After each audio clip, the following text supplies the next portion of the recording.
A man just walked into a London courtroom to prove that the press had violated his privacy and walked out having proved something else entirely. Something that touches this whole saga right at its very core. And I need you to understand the full weight of what has just happened, because it is not simply embarrassing, it is the unraveling in real time of a story that two people have been selling to the world for the better part of 6 years. Let me lay it out for you plainly, because the facts here do not require any embellishment whatsoever. Prince Harry has spent years building a case against Associated Newspapers, the publisher of the Daily Mail and the Mail on Sunday. He has stood at podiums, he has wept in documentaries, he has filed legal papers, he has sat in the High Court of England and Wales and told the judge under oath that he had no friendships with journalists, that nobody in his close circle would ever speak to the press, that the stories written about him could only have come from illegal means. Phone hacking, bugging, private investigators rummaging through the bins of his private life. That was the case. That was the foundation. And on the very last day of that 11-week trial, the defence submitted something rather extraordinary into evidence.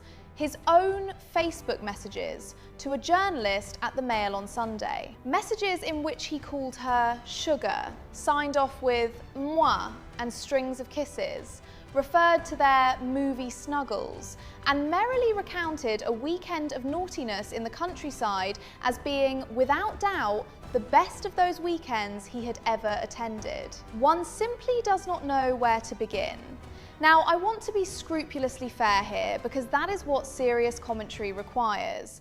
Harry told the court he did not know Charlotte Griffiths was a journalist when these messages were exchanged in December of 2011 and January of 2012. He says the moment he found out, he cut off contact completely. That is his account, and I will state it plainly. Charlotte Griffiths tells it rather differently. She says she was working at the Mail on Sunday from 2008. She says their mutual social circle knew perfectly well what she did for a living. She says the last time they met socially was June of 2012, considerably longer than a single country house encounter. The judge will decide whose version of events he finds more persuasive, and one will wait for that ruling with considerable interest.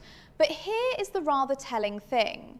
The messages exist. They were sent. Whatever Harry knew or did not know at the time, a Mail journalist had his private Facebook details and his telephone number and was cheerfully calling him Mr. Mischief while he told her she was missing the most tremendous parties. That does not sit terribly comfortably alongside the sworn testimony that no journalist had any personal access to his world. But here is where I need you to stop and think about something much larger, because this story is not really about Harry and a Facebook conversation from 15 years ago. This story is about Meghan. It is about the entire architecture of victimhood that this couple constructed together, and that she has been the driving intelligence behind. Because who do you think has been the ideological engine of this war against the British press? It was not Harry who first took Associated Newspapers to court. It was Meghan. Her 2021 case against the Mail on Sunday, the one about the letter she wrote to her father, was the opening salvo. She won it, and the victory emboldened what came next. Harry's case was the follow-up, the escalation, the attempt to land a blow so significant against this publisher that the entire edifice of what they claimed about press intrusion would be validated once and for all. And instead, the final day of proceedings produced his own words, read aloud in a courtroom, addressed to a woman who worked for the very paper he was suing, full of warmth and kisses and references to countryside naughtiness. Crikey. The narrative Meghan built, and I say built with full awareness of what that word implies, rested on a very particular foundation: that the British press was a predatory and lawless institution, that Harry had been its victim, that their exit from royal life was not a choice made for personal and professional advancement, but an act of survival against forces that wished them harm. That narrative has underpinned the Netflix documentary, the Oprah interview, the memoir, the podcast, the speeches and the press statements, and the years of carefully managed communications. It was the story, and the story required Harry to have been entirely innocent of any connection to the world he was accusing of crimes against him. The texts have rather complicated that requirement, not destroyed the legal case, which the judge has yet to decide, but complicated significantly the moral authority with which the whole enterprise was prosecuted. One source was quoted as saying that Harry looks like a fool to have ever been persuaded to bring this case. I would not use that word myself, but I do think there is a profound question worth asking about who was doing the persuading and why, and what they stood to gain from the outcome.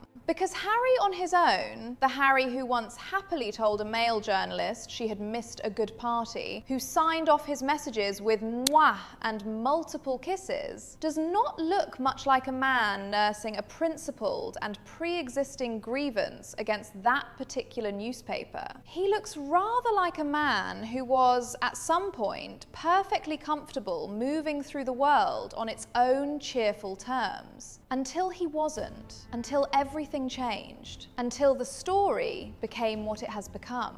The person whose interests were most directly served by Harry's sustained legal war against the Daily Mail group is not Harry. It is the woman who has been publicly defined by her conflict with that very organisation, whose reputation was shaped by their coverage, whose entire departure from royal life was coloured by the perception that the British press had treated her with cruelty. A court victory against Associated Newspapers would have been, for Meghan, a validation of everything she has ever said about why she left. It would have been the official stamp on the narrative, the judge agreeing in black and white that yes, the press had behaved unlawfully, and yes, this couple had been genuinely wronged. That is an extraordinarily valuable thing to have, and it has not arrived. What has arrived instead, in the closing submissions of this 11-week trial, is a set of Facebook messages that her husband sent to a journalist at the paper they were suing, in which he called her sugar and reminisced about a rather splendid weekend in the countryside. I am not saying Harry lied. That is for the judge to determine, and I will not get ahead of that process. What I am saying is that this is a very long way from the pristine,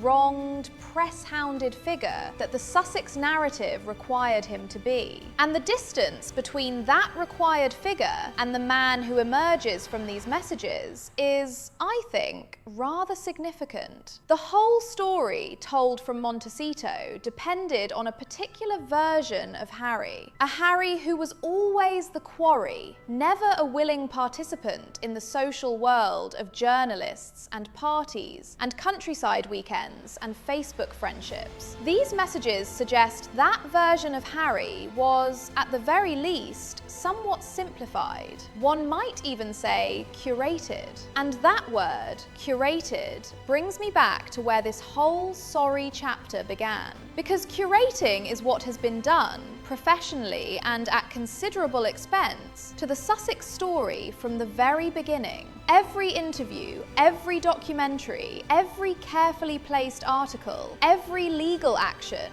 has been part of a sustained effort to control how the world understands this couple and why they made the choices they made. The Charlotte Griffiths messages were not curated. They were not approved for release. They arrived in evidence, unbidden, happen entirely outside the management of the Sussex communications apparatus. And they said something about Harry that the official story never quite allowed for. That before the narrative took hold, he was a sociable, warm, rather jolly young man who got on perfectly well with all sorts of people, including journalists, including ones who worked for the Daily Mail. There is also the matter of what these messages do to the privacy argument more broadly, and I think this deserves a proper moment of attention. The entire Sussex position on privacy, the one that Meghan has articulated with such passion across every platform available to her, rests on the idea that their private lives were violated, that information about them was extracted without consent by people with no right to it. That is a serious allegation, and the courts are the proper place to test it, which is precisely what has been happening. But privacy as a principle only carries moral force when it is applied consistently. And this couple's relationship with the concept of privacy is, how shall one put this, rather selective.